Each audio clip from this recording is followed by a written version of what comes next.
Pokemon Sword and Shield missed a lot of marks in presentation and story, but it did a few things right, including one of the franchise's best and most interesting rivals. I refer to none other than Bede, yesterday's snobbish rival and today's revered fairy-type gym leader, and I'm here to pay tribute to his astonishing character arc.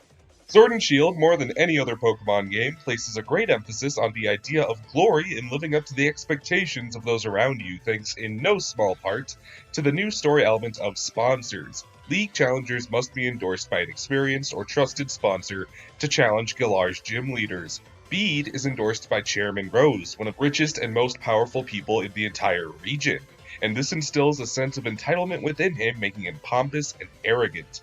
He's quick to throw insults and condescend as your rival, even after you defeat him on more than one occasion. He clearly takes great pride in his opulent position as the Chairman's Choice League challenger. Take a look at that golden watch and coat, gotta be designer, and likely out of the Chairman's pocket, considering Bede's parents dumped him at an orphanage when he was young.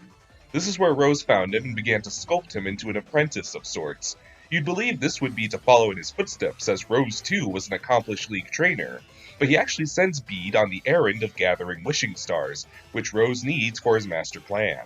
Bede feels this responsibility to his core. Surely the intentions of the man that gave him a home and livelihood are important to be fulfilled, to the point that he'll take matters into his own hands, perhaps drastically.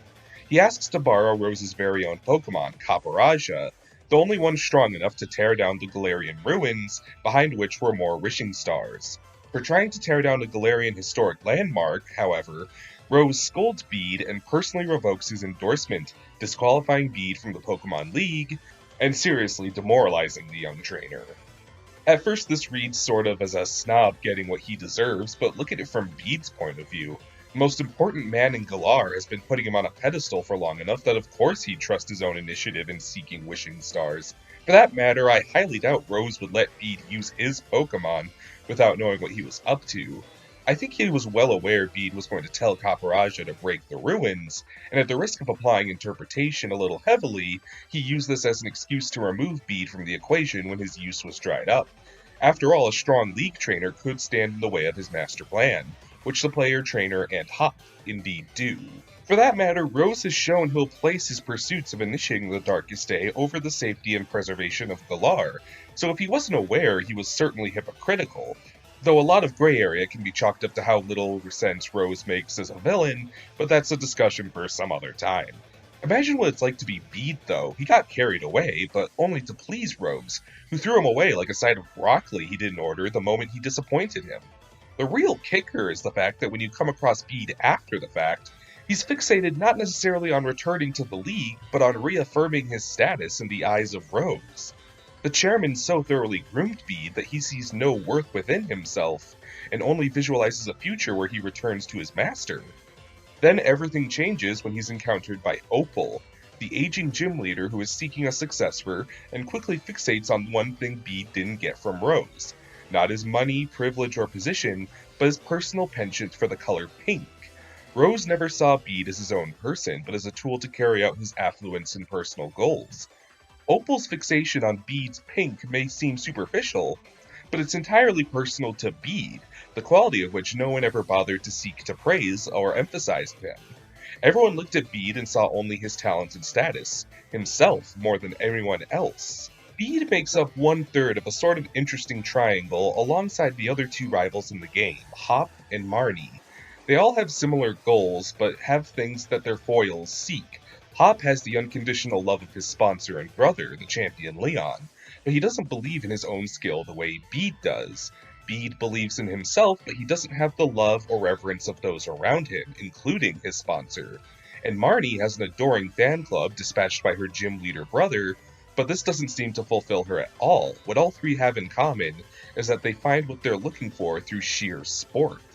After spending time in Opal's intensive fairy-type training, Bede encounters the player one last time at the League Finals, where he feels compelled to challenge the player not out of vengeance or anything he can easily justify, just because he feels he needs to. He disrupts the process of the Pokemon tournament to pursue that which his heart was inclined to. Bear in mind that the last time he stepped out of line, he was disowned by the only father he ever had, meaning this must have taken a great deal of courage. Also note the fact that Bede is no longer sporting his extravagant watch and jacket. in favor of a traditional gym leader uniform. He has shed that, which places him above the other trainers, implying he's grown to see the other gym leaders as peers. Bede battles and loses to the player once more, and despite still retaining some of his rougher edges, his smile seems far more genuine, and he gains the honest esteem of the crowds, who encourage him not to retire after losing as he originally intended. And it's after this that Bede confesses he didn't mind losing, and was in fact proud to display the grace of fairy types that Opal taught him to train. And it's here he gains purpose within himself through a positive role model. Bede's story is one of growth, and little is more demonstrative of that than the emblem of the fairy type gym in the Galar region, a butterfly, an insect known for evolving and changing for their own good, a change that Opal brought out in Bede. Like I said before, Sword and Shield is far from a perfect game, but Bede's story was one element of many that made it impossible for me to throw out. One of the least likable rivals at first glance so easily became one of the easiest to sympathize with, and his story will stick with me for a long time to come.